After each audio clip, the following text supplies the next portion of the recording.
They called her the Widowmaker. They called her the flying prostitute because she had no visible means of support. Her wings were too short, her landing speed was too hot, and if you lost an engine on takeoff, you were a dead man before you even hit the trees. That was the Martin B-26 Marauder. And that was the plane I was assigned to fly in the spring of 1944. I remember standing on the tarmac in Florida during training, staring at that sleek, cigar-shaped fuselage, sweating through my flight suit, not because of the heat, but because I had just watched a classmate cartwheel into the swamp at the end of the runway. A ball of fire, a plume of black smoke, and then silence. The instructor next to me didn't even flinch. He just spit tobacco on the concrete and said, "Sullivan, if you respect her, she'll get you home. If you fear her, she'll kill you." I was 20 years old. I had never been further from home than a camping trip to the Ozarks, and now I was strapped into a machine that everyone said was a death trap, preparing to go to war against the German Luftwaffe. I'm Frank Sullivan. If you're listening to this, you probably think of World War II in black and white newsreels. You see the heroes, the flags, the victory parades, but you don't smell the high-octane fuel burning your nostrils. You don't feel the vibration of two massive Pratt & Whitney engines rattling your teeth until they feel loose in your gums. And you certainly don't feel the cold knot of terror in your gut when you look out the plexiglass and see the sky turn black with flak, knowing that the only thing between you and eternity is a thin skin of aluminum. I carried the guilt of survival for 70 years. I watched better men than me burn. I watched friends vanish in clouds of vaporized metal. But mostly, I remember the relationship I had with that plane. We hated her. We loved her. And on the day the Luftwaffe decided to throw everything they had at us over the Rhineland, she was the only thing that kept us alive. People talk about the B-17 Flying Fortress or the P-51 Mustang. Those were the glamour girls. They got the press. They got the movies. But the B-26 Marauder boys, we were a different breed. We flew lower. We flew faster. We hit bridges, rail yards, ammunition dumps. We were the sledgehammer that smashed the German supply lines. But before we could fight the Germans, we had to fight the plane. You have to understand, the Marauder was unforgiving. In training, we lost a crew almost every other day. One a day in Tampa Bay. That was the rhyme. It wasn't a joke. The wings were so short that you had to land at 130 miles per hour. Most planes landed at 90. If you came in too slow, she would stall and flip over on her back faster than you could blink.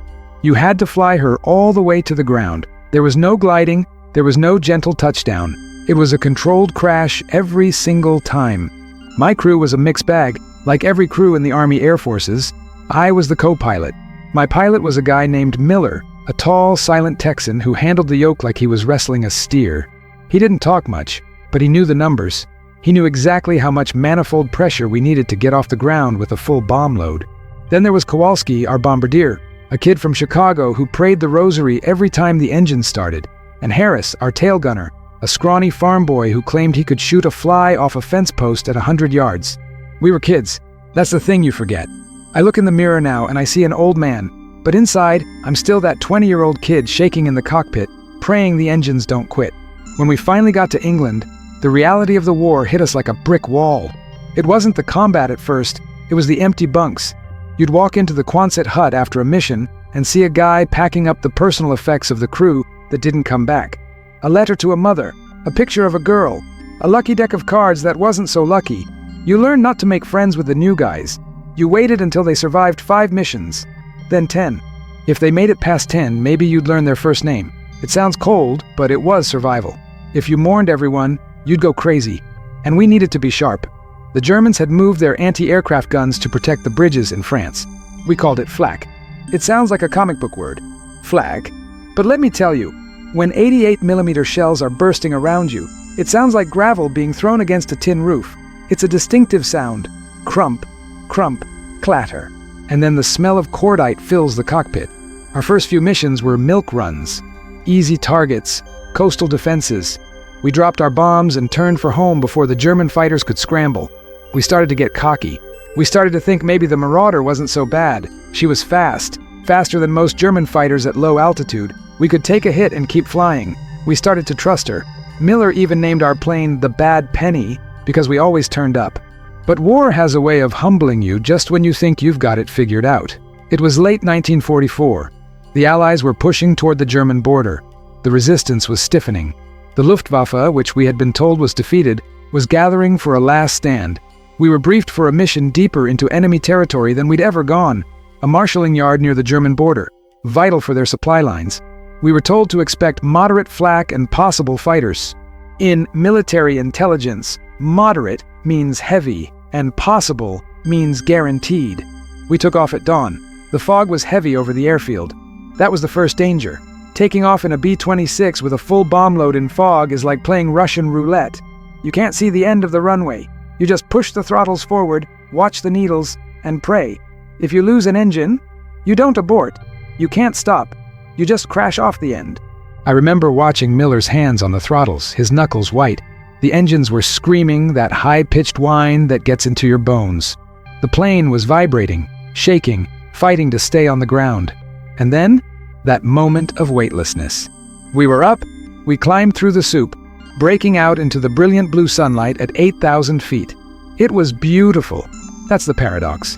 War in the air can be the most beautiful thing you've ever seen, right up until the moment it becomes hell. If you're still listening to my story, I'd appreciate if you'd hit that like button and subscribe. It means these memories won't be forgotten. We formed up with the squadron. A box formation, strength in numbers. The idea was that if the German fighters attacked, we could cover each other with our machine guns, a porcupine of 50 caliber barrels. We crossed the channel and headed inland. The radio was quiet. Too quiet. Just the static and the occasional check-in. Below us, France was a patchwork quilt of green and brown. It looked peaceful. It looked like nothing was wrong with the world. Then I saw the black puffs. "Flak, 12 o'clock, level!" Miller's voice was calm over the intercom. The sky ahead of us erupted. Black clouds appeared out of nowhere. The plane bucked as the shock waves hit us. You can't dodge flak. You just have to fly through it. You have to hold the course steady so the bombardier can line up the sight. If you weave, you miss the target and you have to come back and do it again. Nobody wants to do it again, so you sit there. You grip the yoke, you sweat. You watch the black puffs get closer. I saw a piece of shrapnel tear through the wing of the plane next to us. A jagged hole the size of a dinner plate. They kept flying. That was the B-26. She was tough. "Bomb doors open," Kowalski said. The drag increased. The plane slowed down. We were sitting ducks now, straight and level, the longest 2 minutes of your life. "Bombs away!" The plane jumped up as the weight dropped. "Doors closed. Let's get the hell out of here," Miller said. We turned hard to the left, banking away from the target. We looked back and saw the rail yard disappear in smoke. Good hit. We were feeling good. We were heading home. That's when the voice from the tail gunner, Harris, cracked over the radio. High-pitched. Terrified. "Bandits! 6 o'clock high! Bandits!" I twisted in my seat and looked back. There they were. Small specks diving out of the sun. Focke-Wulf 190s. The butcher birds. They weren't interested in the bomber formation. They were looking for stragglers. But today, they decided to break the box. They came in screaming, their wings lighting up with cannon fire. "Break! Break!" Miller yelled. The formation scattered. We were supposed to stay together, but instinct takes over. A 190 swept past our nose, so close I could see the pilot's helmet. I could see the black cross on the fuselage. Tracers zipped past our canopy like angry fireflies. "Get him, Harris! Get him!" I yelled, though I knew he couldn't hear me without the button pressed. We felt the thud, thud, thud of our own guns firing. The plane shuddered. Then, a massive hammer blow hit us. The whole plane lurched to the right. "Right engine! We lost the right engine!" Miller shouted. I looked out. The right engine wasn't just stopped. It was on fire. A long tongue of oil and flame was trailing behind us. The prop was windmilling, causing a drag that threatened to pull us into a spin. "Feather it! Feather it!" I slammed the feathering button, turning the propeller blades edgewise to the wind to stop the drag. The fire suppression system kicked in. The flames died down, but the engine was dead. We were a twin-engine plane flying on one engine, deep in enemy territory, with a squadron of German fighters swarming around us like hornets. This was exactly what the critics said about the Widowmaker. One engine out, and she falls like a brick. We were losing altitude fast. We had to drop out of the formation. We were alone. A lone, crippled bomber is the favorite meal of a Luftwaffe pilot. I looked at the altimeter. We were dropping past 6,000 feet. "Dump everything loose," Miller ordered.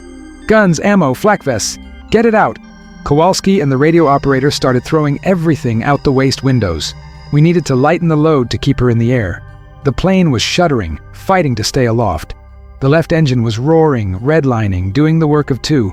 I watched the temperature gauge. It was creeping up. If we blew the left engine, we were going down. "Here they come again!" Harris screamed. 2 FW-190s had spotted us. They saw the smoke. They saw we were alone. They circled around for the kill. They knew we were wounded. They took their time. They lined up behind us. I grabbed the yoke, helping Miller wrestle the heavy beast. "Frank, I need you to watch the airspeed. Don't let her get below 160. If we stall, we're dead," Miller said. His voice was tight, but controlled. The first German fighter made his pass. He came in from the rear quarter. I saw the tracers chewing up the rudder. I waited for the explosion. I waited for the end. But then, something incredible happened. Harris, our scrawny farm boy tail gunner, opened up. He didn't just spray and pray. He waited. He waited until the German was right on top of us. He fired a burst. The German plane flew right into it. The canopy shattered. The fighter pitched up violently and spun away, trailing smoke. "I got him! I got him!" Harris yelled. But the second one was smarter. He came in from below, where our guns couldn't reach easily. He raked the belly of the plane. I heard the bullets tearing through the aluminum floor. Ping, ping, ping. Glass shattered in the cockpit. A shard sliced my cheek. I didn't feel it. I was too busy staring at the left wing. He had hit the fuel tank. "Fuel leak! We're losing gas!" "How bad?" Miller asked. "Bad. It's streaming out. We had a dead engine, a leaking fuel tank, and we were still 200 miles from the channel. The German fighter circled back to finish us off. He knew he had us. He did a victory roll. He was toying with us. That arrogance saved our lives. He came in too slow, trying to line up a perfect shot on the cockpit. He wanted to look us in the eye. Miller did something I never thought a bomber could do. He turned into the attack. He banked the crippled plane sharply toward the fighter. It threw the German's aim off. The bullets missed the cockpit and chewed up the nose. "Now top now!" Miller yelled to the top turret gunner. The top turret spun around. The 50 calibers hammered. The German plane was so close the brass casings from his guns probably hit our windshield. Our bullets soared off his wingtip. He lost control, snapped into a spin, and plummeted toward the earth. Silence. Just the roar of the one good engine. "Is everyone okay?" Miller asked. "I'm hit," came a voice from the back. It was the radio operator. "Legs bleeding bad. Kowalski, get back there and tourniquet it," I ordered. We were alone. The sky was empty. We were at 3,000 feet and dropping. The left engine was overheating. The fuel gauge was dropping faster than the altimeter. "We're not going to make England," I said. It wasn't a question. It was a statement of fact. Miller looked at the map. "We might make the lines. Patton's moving fast. If we can get over the bomb line, we can belly her in." The death trap was shaking violently. The airframe was twisted from the stress, but she was still flying. The very thing they said would kill us, her heavy construction, her density, was keeping her together. A lighter plane would have disintegrated. The Marauder was a tank with wings. We flew for an hour like that, watching the ground, watching the gauges, praying the engine didn't seize. We crossed the lines near Bastogne. We saw the American tanks below, white stars on olive drab. I have never seen a more beautiful sight. "Fuel's gone, Miller. We're running on fumes." "I see a field," Miller said. 10 o'clock. It wasn't an airfield. It was a muddy pasture in Belgium, pockmarked with shell craters. "Gear up or down?" I asked. "Up," Miller said. "If we put the gear down in that mud, she'll flip. We're sliding her in on her belly." This is the moment every pilot dreads. A belly landing in a B-26. They called it the coffin corner. You have to come in fast to avoid stalling, but if you hit too fast, you break apart. "Brace for impact!" I yelled over the intercom. The ground rushed up. The trees blurred. Miller cut the mixture to the good engine. The prop spun down. Silence again. Just the wind rushing over the canopy. We hit the mud at 120 miles per hour. The sound was deafening, metal screaming against earth. The plane bucked and slammed. Mud sprayed over the windshield, blocking out the light. We were thrown forward against our harnesses. I thought my chest would crack. The plane slid, spun sideways, and finally, with a groan of tortured metal, came to a stop. I sat there for a second, checking if I was dead. I smelled gas. "Fire! Get out! Get out!" We scrambled out of the top hatch. I fell onto the muddy wing and slid to the ground. We dragged the radio operator out. We ran 50 yards and hit the dirt, waiting for the explosion. It never came. The bad penny just sat there in the mud, broken, twisted, riddled with holes, steaming in the cold Belgian air. But she didn't burn. I stood up and looked at her. The death trap. The Widowmaker. She had brought us home on one engine, full of holes, fighting off the Luftwaffe. I walked over to the nose. I ran my hand over the cold aluminum. I was shaking uncontrollably now. The adrenaline was wearing off. Miller walked up beside me. He lit a cigarette, his hands trembling just a little. "They said she was a killer," Miller said softly. "Yeah," I replied. "But today she was a savior. We spent 2 days with an infantry unit nearby before a truck picked us up. They gave us coffee and cigarettes and looked at us like we were aliens." "You boys walked away from that?" a sergeant asked, pointing at the wreck. "Yeah," I said. "We walked away. I never flew the Bad Penny again. She was written off, scrap metal. But I flew 30 more missions in the B-26, and every time I heard someone call her a death trap, I wanted to punch them. You see, the machine is only as good as the men inside it, and the respect you give it. She demanded perfection. She demanded your full attention, but if you gave her that, she would fly you through hell and bring you back. If you're still listening to my story, I'd appreciate if you'd hit that like button and subscribe. It means these memories won't be forgotten." That wasn't the end of the war for me, though. Not by a long shot. The air war changed after that. The Germans were desperate. They started using jets, the Me-262. We saw them whiz past us like we were standing still. We couldn't fight them. We could only hope they ran out of fuel before they shot us down. But the most haunting memory isn't the jets. It isn't the flak. It was a mission we flew in early 1945 over a small town in Germany. We were tasked with bombing a crossroads. The intelligence said a panzer division was moving through. We arrived over the target and the weather was clear, crystal clear. I looked down through the bomb site. Sometimes I like to look, even though I wasn't the bombardier. I saw the crossroads. I saw the trucks. But I also saw something else. I saw a schoolyard, or what looked like one. Kids. Running. "Miller, there are civilians down there," I said. "Target identified. We have our orders," Miller said. His voice was hard. He didn't look down. He couldn't afford to. "Drop 'em," Miller ordered. I watched the bombs fall. I watched them drift down, getting smaller and smaller. I wanted to reach out and grab them back. I wanted to scream at the people below to run, but you can't. You're at 10,000 feet. You are a god of destruction, detached and distant. The explosions blossomed. Dust covered the town. The crossroads was destroyed. The trucks were burning. And the schoolyard? I don't know. The smoke covered it. We turned for home. Nobody said a word. That's the part of the war they don't put in the movies. The silence on the way back when you know you did your job, but your soul feels a little lighter, a little emptier. Was it a school? Was it a Hitler youth training camp? We told ourselves it was the latter. We had to. If you let yourself think about the individual lives down there, you'd never get back in the cockpit. That night, I drank myself into a stupor. I wasn't the only one. The officers' club was full of men laughing too loud, drinking too much, trying to drown out the noise in their heads. I sat in the corner, staring at my whiskey. Miller came over and sat down. "Don't do it, Frank," he said. "Don't do what?" "Don't think about it. It was a target. That's all." "They looked like kids, Miller." "They were Germans," he said.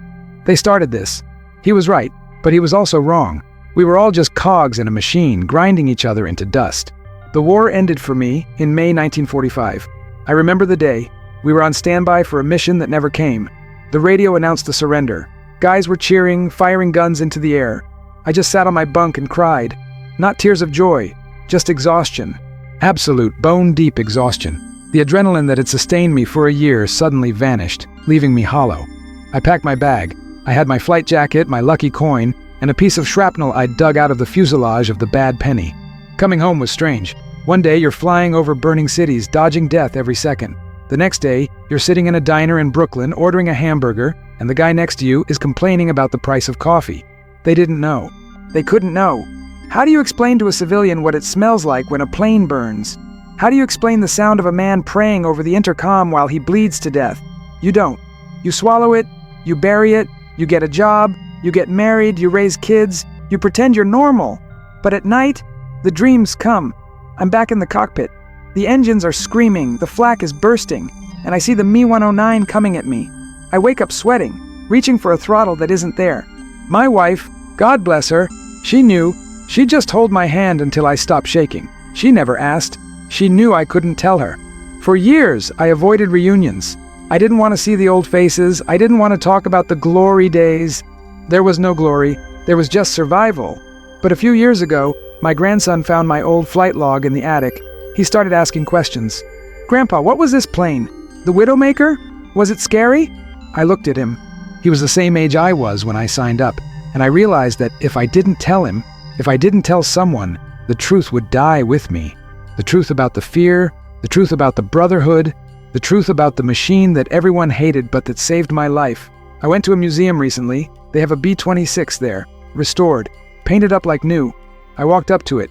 It looked smaller than I remembered. It looked fragile. I touched the aluminum skin. It was cold.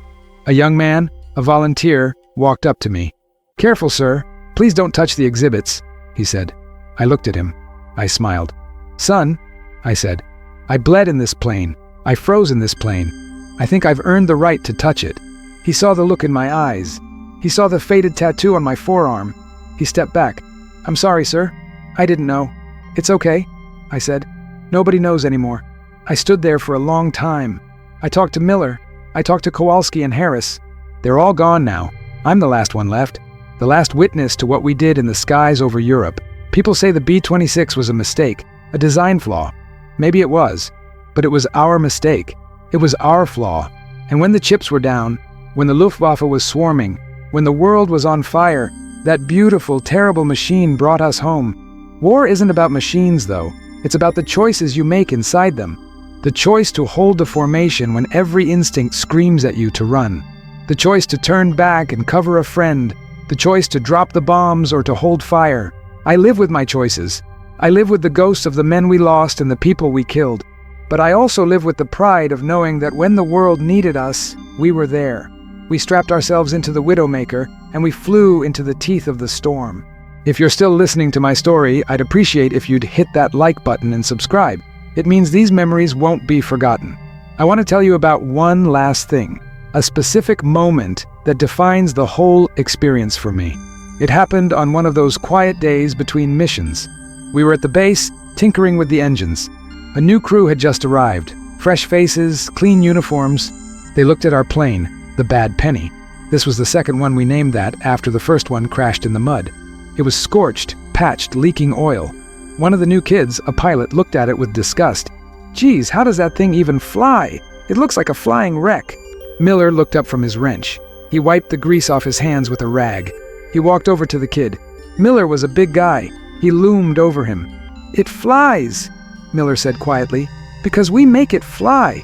It flies because it has a soul. You treat your bird like a piece of metal, she'll drop you. You treat her like a partner, she'll fight for you." The kid looked confused. He didn't get it. 2 weeks later, that kid was gone, spun in on final approach. He fought the plane. He didn't respect the stall speed. Miller didn't say, "I told you so." He just drank a little more whiskey that night. That lesson stuck with me my whole life. Not just about planes, about everything, about marriage, about work, about life. You can't force things. You have to listen. You have to feel the vibration. You have to know when to push the throttle and when to ease back. The B-26 taught me that. It taught me that the things that are hardest to handle are often the things that will save you if you take the time to understand them.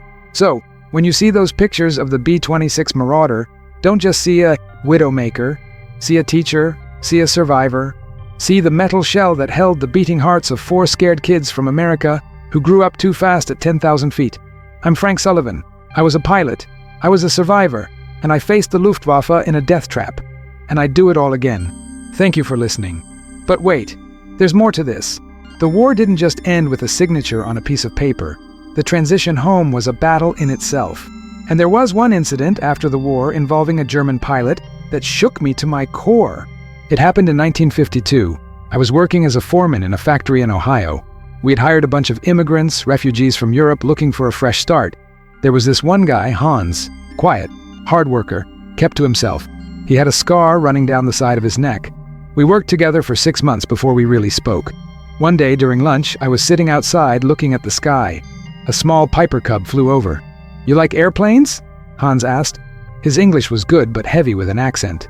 "Used to," I said. "Flew in the war." "Me too," Hans said. I stiffened. I knew where he was from. "Luftwaffe?" "Ja," he said. "Fighter pilot." My blood ran cold. 7 years had passed, but the enemy was sitting next to me eating a sandwich. "What did you fly?" I asked. "FW-190, he said, "and the 262 jet at the end." "I flew B-26s, I said. He stopped chewing. He looked at me. A strange look of recognition crossed his face. "Marauder," he said. "Tough plane, hard to kill." "Yeah," I said, "very hard." We sat there in silence for a long time. Two men who, 7 years earlier, would have tried to blow each other out of the sky without a second thought. Now we were building refrigerators together. I shot down many, Hans said quietly. Too many. I bombed many, I replied. Do you sleep? He asked. He looked at his hands. Not always, I admitted. Me neither. That was it. We didn't become best friends. We didn't hug. But there was an understanding. We were both victims of the same madness. We were both haunted by the same ghosts. Hans died a few years later. Heart attack. But that conversation stayed with me. It made me realize that the line between hero and monster is very thin, and sometimes it's just a matter of which uniform you're wearing. It made me question everything I thought I knew about hate. The hate kept me alive in the cockpit. You have to hate the enemy to pull the trigger. You have to dehumanize them. They aren't men, they are targets. They are bandits. But when the war is over and you're sitting next to a bandit sharing a ham sandwich, the hate has nowhere to go. It turns inward. That's the battle every veteran fights.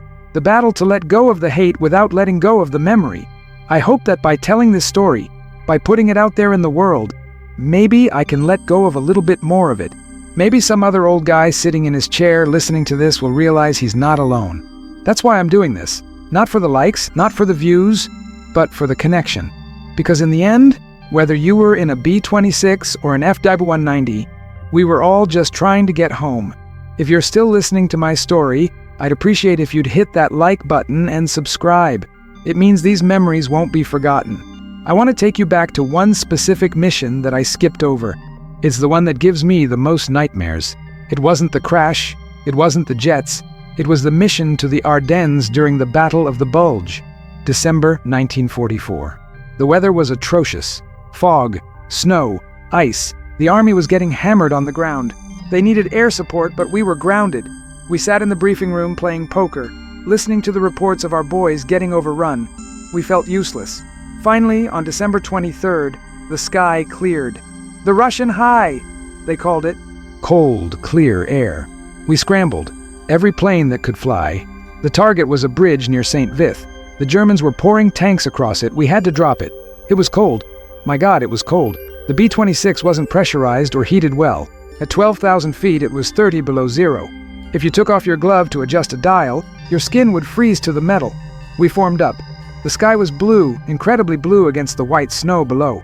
We could see the battle lines. Black smoke rising from the burning tanks. We could see the tracers. We lined up on the bridge. The flak was intense. They had moved mobile flak batteries into the area. It was a wall of fire.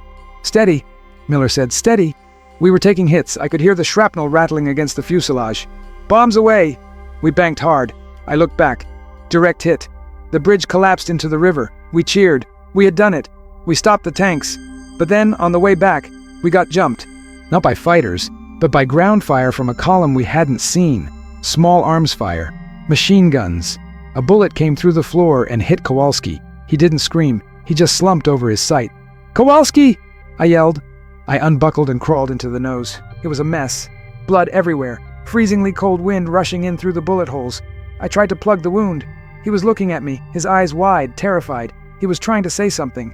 Mama, he whispered. Mama. That was it. He died right there in my arms, at 12,000 feet over Belgium. A kid from Chicago who wanted to be an architect. I had to crawl back to my seat and fly the plane. I had Kowalski's blood on my hands, freezing on my flight suit. I sat there for 2 hours, flying the plane, staring at the horizon, trying not to vomit. When we landed, the ground crew opened the hatch. They saw me covered in blood. They thought I was hit. I'm fine, I snapped. Get him out. Just get him out. I walked away.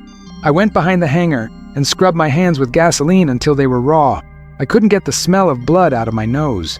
That night, Miller and I packed Kowalski's stuff. We found his sketchbook. It was full of drawings of buildings he wanted to design. Beautiful skyscrapers, cathedrals, bridges. We had just blown up a bridge, and the guy who dropped the bombs wanted to build them. The irony was so heavy it felt like it would crush us. We sent the sketchbook to his mother. We didn't tell her about the blood. We didn't tell her about the terror in his eyes. We wrote a letter saying he died instantly. He didn't suffer. He was a hero. The lies we tell to protect the living. That's another burden. So when people ask me if I was a hero, I say no.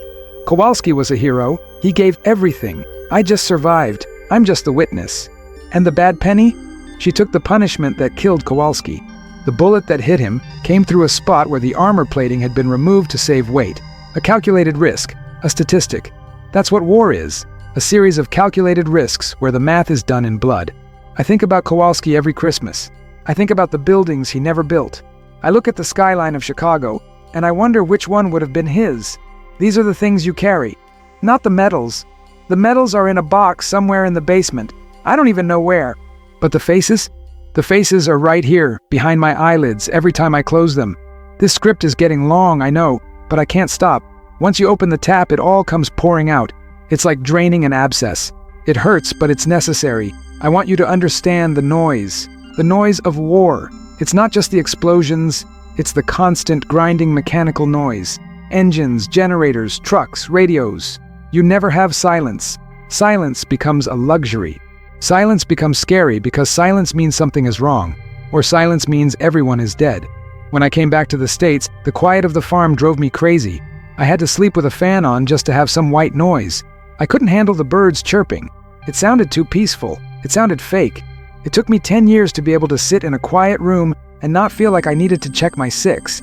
10 years to stop scanning the sky every time a plane flew over. PTSD. They didn't call it that back then. They called it combat fatigue or shell shock. They told you to snap out of it. Have a drink. Forget about it. Be a man. So we did. We drank. We smoked. We worked ourselves to death. We had heart attacks at 50. We were the greatest generation, right? Strong, silent, stoic. But inside, we were screaming. I'm telling you this because I see the young guys coming back from the sandbox now. Different war, same look in the eyes, the 1,000-yard stare. I see them at the VA. I want to shake them and say, talk about it. Don't be like us. Don't bottle it up for 70 years. That's why I'm talking to you, to a camera, to a microphone. Because maybe if one of those young guys hears this, he'll realize it's okay to not be okay. It's okay to be haunted. It means you're human. It means you haven't lost your soul. I'm tired now. My voice is getting raspy. I've been talking for a long time, but I feel lighter. The B-26 Marauder. A death trap. A widowmaker. A savior. Frank Sullivan. A kid. A pilot. An old man. We are all just trying to stay airborne. Thank you for listening to my story. Thank you for letting me unburden myself. If you're ever at a museum and you see a B-26, touch the aluminum for me. Say hello to the ghosts. Tell them Frank sent you. Tell them we made it home. If you're still listening to my story, I'd appreciate if you'd hit that like button and subscribe. It means these memories won't be forgotten. You know, there's something about the smell of a B-26 cockpit that you never wash off. It's not just the fuel or the sweat or the oil, it's the smell of old fear. It soaks into the canvas of the seats. It soaks into the leather of your flight jacket. Even years later, I'd open my closet in the middle of summer and I'd catch a whiff of it. That distinct, metallic, stale odor of men sitting in a metal tube waiting to die. It takes you right back to the tarmac in England at 0400 hours. The damp cold that settles in your marrow. The coffee that tastes like battery acid, but you drink it anyway because it's hot. We had a routine before every flight, a superstition. You see, when you face death every day, you stop believing in the big picture and start believing in the little things. Miller wouldn't tie his left boot until we were inside the plane. Kowalski, before he was killed, used to kiss his thumb and touch the bomb site. Me? I checked the hydraulic pressure gauge 3 times. Exactly 3. Not 2, not 4. 3. If I checked it 4 times, I had to start over and do the sequence again. It sounds crazy now. I'm a grown man, a rational man. But back then, that gauge was my rosary. If the needle was in the green and I tapped it 3 times, I convinced myself the Luftwaffe couldn't touch us. I remember one morning in March 1945. The war was grinding to a close, but the Germans were fighting like cornered rats. We were hitting the submarine pens. Concrete bunkers thick enough to park a battleship under. We were carrying 2,000-pound armor-piercing bombs. Heavy. The plane hated them. She felt sluggish, like she was flying through molasses. We took off, and the engines were straining so hard I thought the cylinder heads were going to blow right through the cowling. We barely cleared the trees at the end of the runway. I mean barely. I saw the leaves whip around from our prop wash. Miller looked at me, sweat beading on his forehead despite the cold. "That was too close, Frank," he said. "We're heavy," I said. "Too heavy." "She'll fly," Miller said. "She always flies." But that mission felt different. We climbed to altitude, forming up with the group. The air was turbulent. The plane was bucking and swaying. It's exhausting flying a heavy bomber in rough air. You're constantly fighting the yoke, correcting with the rudder, tweaking the throttles. It's a physical workout. By the time you get to the target, your arms ache. We crossed into German airspace and the flak started early. Usually, they waited until the bomb run. But they were tracking us with radar. The black puffs were accurate. One burst right under our nose. The plane jumped up 50 feet. "Check the nose gear," Miller yelled. I leaned forward, trying to see the indicator. Light is green, but I felt a hit. "Keep an eye on the temps." We lined up for the run. The bomb bay doors opened. The plane shuddered. Then, the release. The plane leapt up as 4 tons of death dropped away, but one hung up. "Bomb stuck! Station 2!" the bombardier yelled. "This is a nightmare scenario. You can't land with a 2,000-pound bomb armed and hanging by a jammed shackle. If you touch down hard, it drops and blows you to Kingdom Come, and you can't close the bay doors because the fin is sticking out." "Kick it loose," Miller ordered. "I'm trying. It's jammed tight." We were turning off the target, still over enemy territory, with the bomb bay doors open and a massive bomb dangling from the belly. The drag was killing our speed. We were falling behind the formation. "Frank, go back there," Miller said. "Help him." I unbuckled. I didn't want to leave the cockpit. The cockpit was my safety zone. But I climbed back into the bomb bay. It's a narrow catwalk. The wind is howling like a hurricane. Below me, through the open doors, I could see Germany passing by at 200 miles an hour. It's a terrifying view. No floor, just the grid of the catwalk and the open air. The bombardier was kicking the shackle. He was a new kid replacing Kowalski. He was crying, not sobbing, just tears streaming down his face as he kicked. "Move!" I yelled over the wind. I grabbed a release tool, a big steel bar we kept for this. I jammed it into the mechanism. I hauled on it with everything I had. My gloves were slipping. My fingers were numb. I looked down and saw a farmhouse, a road, a forest. I thought about falling. If I slipped, I'd fall right along with the bomb. "1, 2, 3!" I screamed. I put my boot on the bomb body and heaved on the lever. Click. The shackle opened. The bomb fell away. It tumbled end over end, disappearing into the haze. "Doors closing!" I yelled into the intercom. The hydraulics whined. The darkness returned as the doors sealed the bay. The wind noise died down. The kid looked at me. He wiped his face. "Thanks, Sarge," he said. "Don't thank me," I said, breathless. "Just don't tell Miller I was scared." I climbed back to the cockpit. Miller looked at me. "Clear?" "Clear." "Good," he said, "because we've got company." 2 Me-262 jets were slashing through the formation ahead of us. They were so fast it didn't seem real. They didn't maneuver like planes. They moved like darts. Zip, zip. And then a B-26 ahead of us just lost a wing. No fire, no smoke, just the wing shearing off from the impact of the 30mm cannons. The plane spiraled down. I counted the parachutes. 1, 2, 3. 3 out of 6. "They're coming around," Miller said. We were vulnerable. We were lagging because of the open doors. "Full throttle," Miller said. "Let's see what she's got." We pushed the throttles to the firewall. The manifold pressure needles pegged. The engines roared. The B-26, lighter now without the bombs, surged forward. We dove. That was our only defense against the jets. We could dive faster than they could track us without ripping their own wings off. We plummeted toward the cloud deck below. The altimeter unwound. 10,000. 8,000. 5,000. The airframe was vibrating so hard the instrument panel was a blur. "Pull up! Pull up!" I yelled. We hit the clouds. The gray mist swallowed us. Miller eased back on the yoke. The G-forces pushed me down into the seat. My vision went gray at the edges. We leveled out at 2,000 feet, hidden in the soup. We flew blindly for 20 minutes. When we popped out, we were over France. We were safe. That day, I learned that fear isn't a solid thing. It's liquid. It fills you up, then it drains away, then it fills you up again. You never really get empty. If you're still listening to my story, I'd appreciate if you'd hit that like button and subscribe. It means these memories won't be forgotten. There's a misconception that once you land, the war stops. It doesn't. You take the war to bed with you. You take it to the mess hall. I remember sitting in the chow line one evening. We were eating Spam and dehydrated potatoes. Again, the guy next to me, a navigator named Thompson, was staring at his fork.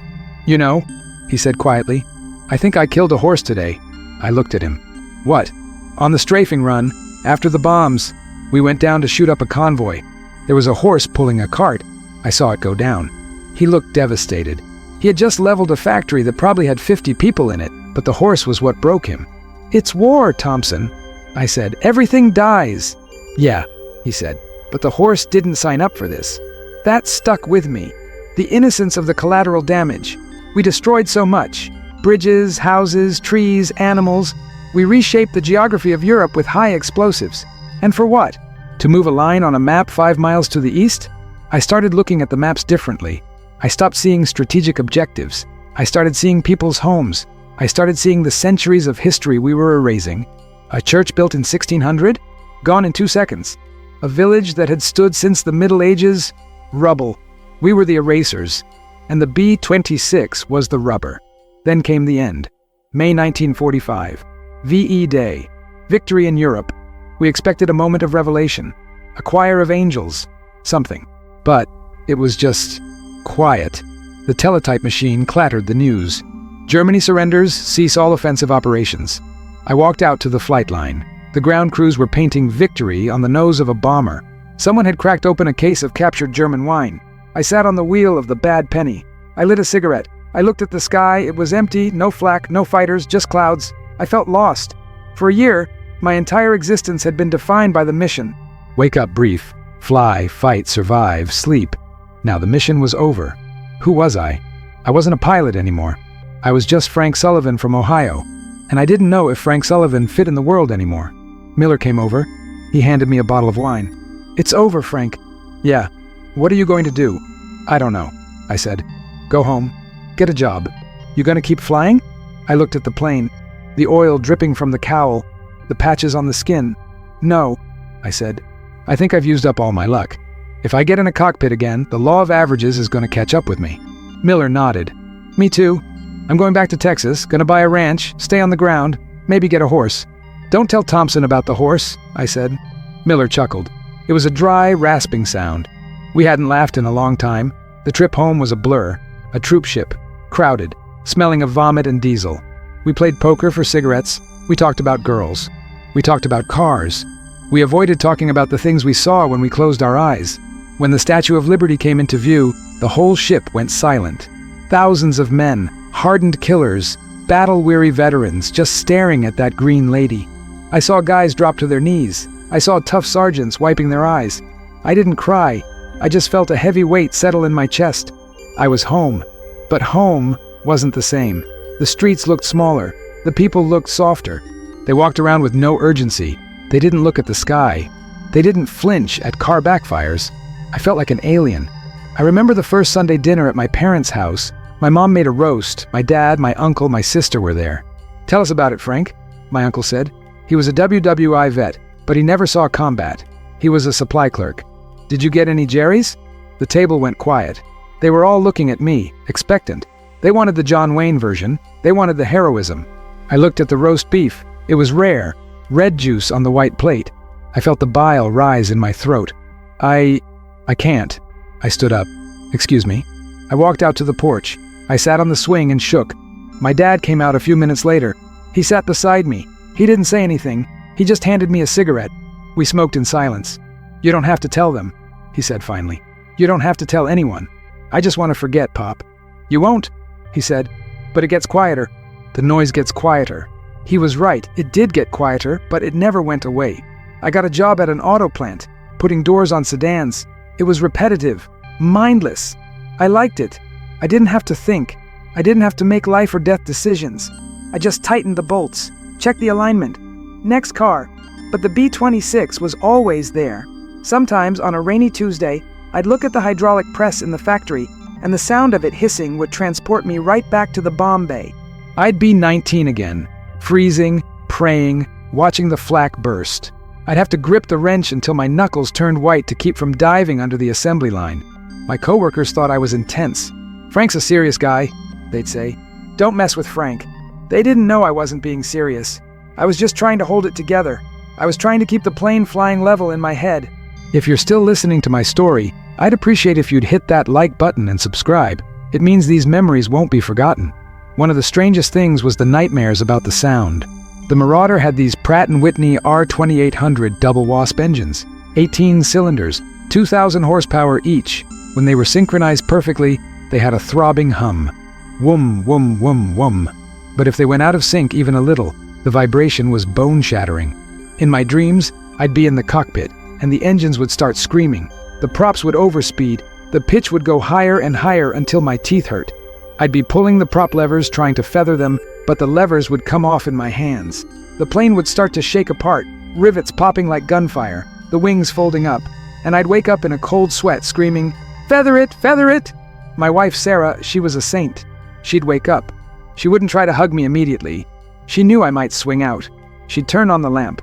"Frank," she'd say softly, "you're in Ohio. You're in bed. The engines are off. The engines are off." I'd repeat, "The engines are off." It took years for the engines to turn off completely.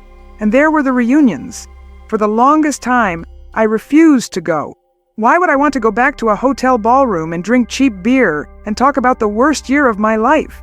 But in 1985, for the 40th anniversary, Sarah made me go. "You need to see them, Frank. You need to close the circle." So we went, St. Louis. I walked into the ballroom. Everyone looked so old. Bald heads, hearing aids, canes.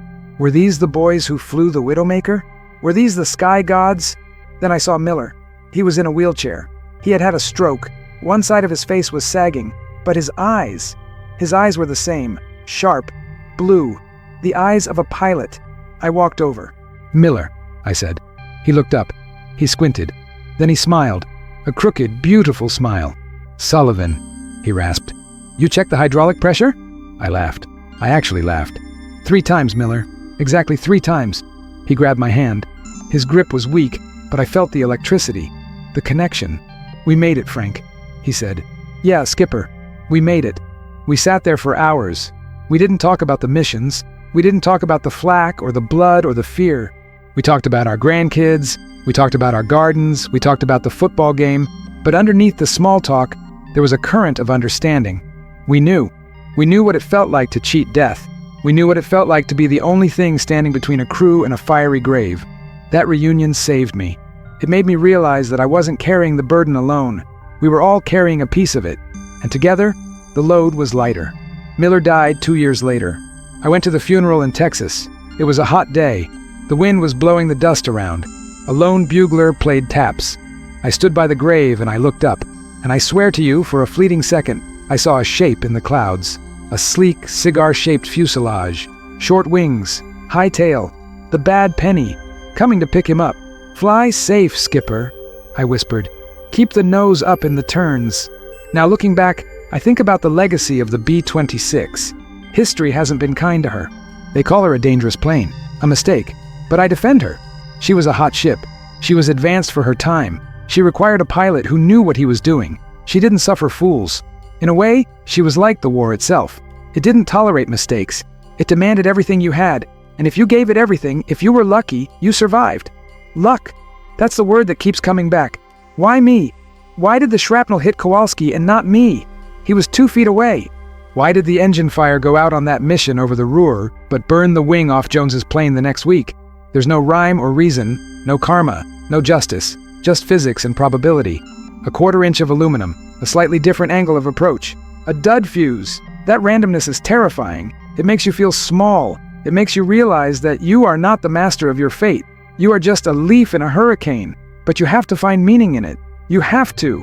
Otherwise, the randomness drives you mad. My meaning? My meaning is my family. My meaning is this story. My meaning is the fact that I lived long enough to see the world change. I saw the Berlin Wall go up, and I saw it come down. I saw men walk on the moon. I saw the internet. And through it all, I kept the lessons of the cockpit. Pay attention to the details. Trust your crew. And never, ever stop flying until the wheels are on the ground.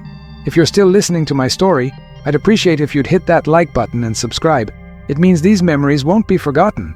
I want to pivot a bit here. I want to talk about the enemy, the Germans. For a year, they were faceless. They were machines. They were black crosses on wings. They were gray uniforms in the distance. But after the war, during the occupation, I stayed in Germany for a few months. I was assigned to a motor pool near Frankfurt. The city was gone. Just piles of brick and twisted steel. People were living in cellars. Rats were everywhere. I remember walking down a cleared street and seeing a woman pushing a pram. She looked at me. Her face was gaunt, gray. Her eyes were dead. I stopped. I had a chocolate bar in my pocket. A Hershey's bar. I held it out. She flinched. She thought I was going to hit her. "No," I said, "for the baby." She looked at the chocolate. She looked at me. Then she took it. She didn't smile. She just nodded. A short, sharp jerk of the head, and she walked away. I watched her go, and I realized that we had broken them. We had crushed them completely. Was it necessary? Yes. The Nazis had to be stopped. The camps. My God, the camps. We saw the photos. We spoke to the guys who liberated Dachau. They came back changed men, silent men. So yes, the destruction was necessary. But seeing the result, seeing the starvation, the ruin, it leaves a mark on your soul. You wonder if there was another way. You know there wasn't, but you wonder anyway. That moral ambiguity is the hardest part of being a veteran. You are proud of your service, but you are horrified by the cost. You are a liberator, but you are also a destroyer. You have to hold those two truths in your hands at the same time. It's a heavy load. I remember a conversation with a chaplain, Father O'Malley, good man, drank too much whiskey, but he listened. "Father," I asked him once, "is it a sin? What we do?" He looked at his glass. "Frank," he said, "war is the absence of God. When you're up there, you're not in God's jurisdiction. You're in the devil's playground. What happens there? God understands the necessity. But the stain? The stain stays." The stain. That's a good word for it. It's like ink on your fingers. You can scrub and scrub, but it never quite comes out. There was a specific mission I haven't told many people about. It was near the end, April 45. We were flying low level, on the deck, hunting for targets of opportunity. We saw a train, a steam locomotive pulling boxcars. "Valid target," Miller said. We strafed it. The boiler exploded in a cloud of white steam. The train derailed. Boxcars tumbled down the embankment. We circled back to assess the damage. The doors of the boxcars had burst open. It wasn't troops, it wasn't ammo. It was loot, furniture, paintings, statues, pianos. The Germans were stealing everything they could carry back to the Reich. I saw a grand piano sitting in the middle of a muddy field thrown from the wreckage. It looked so absurd, so out of place, a symbol of civilization in the middle of a slaughterhouse. I laughed, a bitter, dark laugh. "Look at that," I said. Music died. "Let's go home," Miller said. He sounded disgusted. We left the piano there. I often wonder what happened to it. Did a farmer take it? Did it rot in the rain? Did someone play it? War is full of these surreal moments.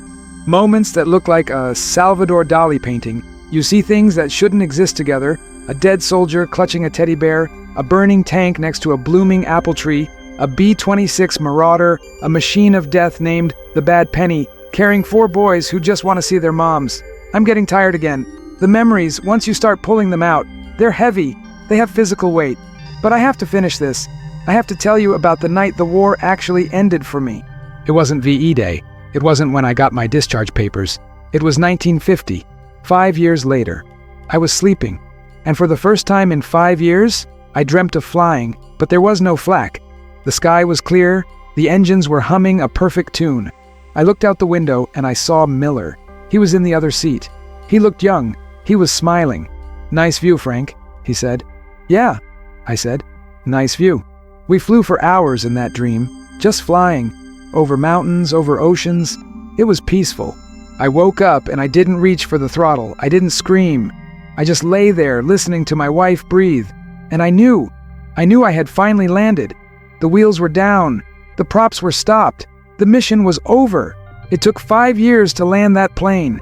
If you're still listening to my story, I'd appreciate if you'd hit that like button and subscribe. It means these memories won't be forgotten.